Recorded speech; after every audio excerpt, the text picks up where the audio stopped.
The leaders of 9 Mediterranean and southern European countries meeting this Friday in Malta for talks focusing on migration. Paris is hoping that the so-called Med9 meeting will offer a, quote, clear message that migration requires a response at the European level. The UN says more than 2,500 men, women, and children have died or went missing trying to cross the Mediterranean Sea this year.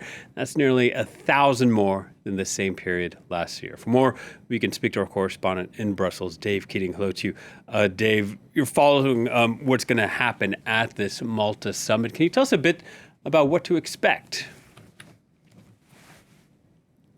Yeah, I mean, this is a meeting of all the EU countries that border the Mediterranean, plus Portugal, which almost borders the Mediterranean. And what they're going to be talking about today, these are regular summits, so they're always looking at different cooperation. But migration will be the big topic on the agenda. And what we're watching in particular is this possible rapprochement between Italy and France.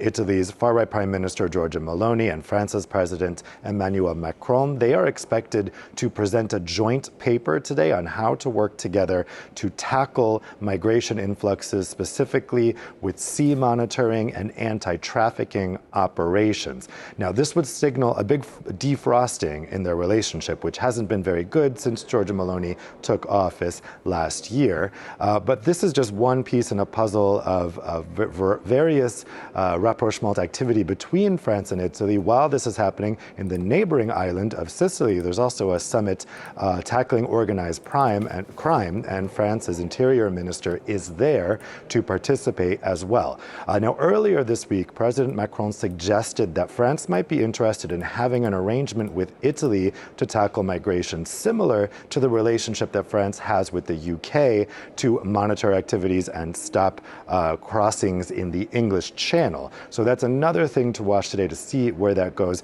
But certainly the subject of migration is now dominating these Club Med summits, which have been happening for about a decade, weren't necessarily meant to be only about migration, but these days that is the main thing they're looking at.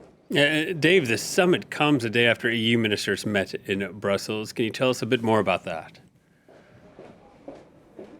Yeah, certainly there is a cloud over this summit, which is what happened last night here at the EU Council building in Brussels, which was that an expected agreement on the crisis mechanism in the migration package was blocked at the last minute by Italy. Now, Giorgia Meloni sent a letter to prime ministers at this Club Med meeting saying that she wants the impasse over that EU migration pact to be ended, which now looks kind of ironic because it was actually Italy that blocked the agreement last night.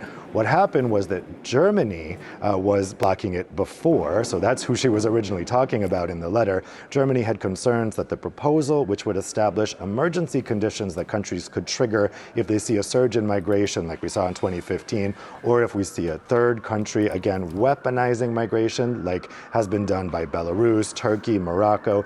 In those situations, they'd be able to pull this emergency brake, and basically the protections for migrants would be lowered. Germany was worried about that. They wanted minors excluded from that. They wanted NGO access to be able to monitor it.